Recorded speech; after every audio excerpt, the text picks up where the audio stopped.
آج بسنت منا رہی ہے قوم. اگر آپ میرا نقطہ نظر سمجھیں اور سنیں, این ممکن ہے آپ اختلاف کریں, آپ کو حق ہے. اٹ سیلف بسنت کھیلنے میں کوئی پرابلم نہیں. اسلام کھیلوں کو منع نہیں کرتا. آقا علیہ السلام کے زمانے میں کھیل کھیلے جاتے, صحابہ کرام کھیلتے جو اس زمانے میں رائج تھے. تیر اندازی بھی کرتے, کشتی بھی کھیلتے, دوڑ بھی لگاتے, نیزہ زنی بھی کرتے, وغیرہ وغیرہ جو اس زمانے میں تھے کرتے.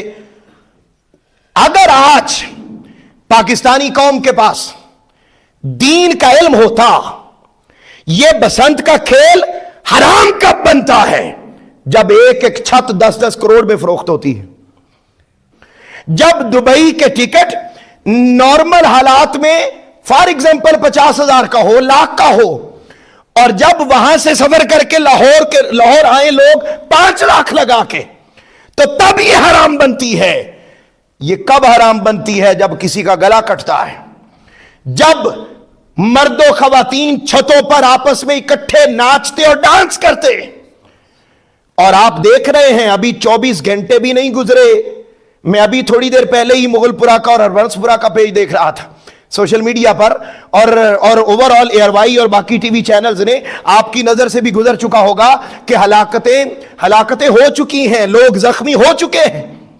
بھائی یہ کب حرام بنتی ہے؟ جب ہم اس میں اور دیگر خرافات شامل کرتے. اگر آپ نے انجوائے کرنا ہی ہے تو بھائی اس کو کسی دائرہ کار کے اندر رہ کے بھی تو کیا جا سکتا ہے. مگر یہ خرافات کیوں ہوتی ہیں؟ ایسے مواقع پر شراب کیوں پی جاتی ہے؟ ایسے مواقع پر گانا کیوں بجایا جاتا ہے؟ ایسے مواقع پر ڈانس کیوں ہوتے ہیں؟ ایسے مواقع پر یہ اتنی مہنگی مہنگی چھتیں کیوں بکتی ہیں؟ ایسے مواقع پر سمگلنگ اور دیگر کاروبار کیوں ہوتے ہیں؟ صرف اس لیے کہ ان کے پاس نہ اللہ کے دین کا علم ہے, نہ محمد مصطفیٰ کے فرمان کا علم ہے.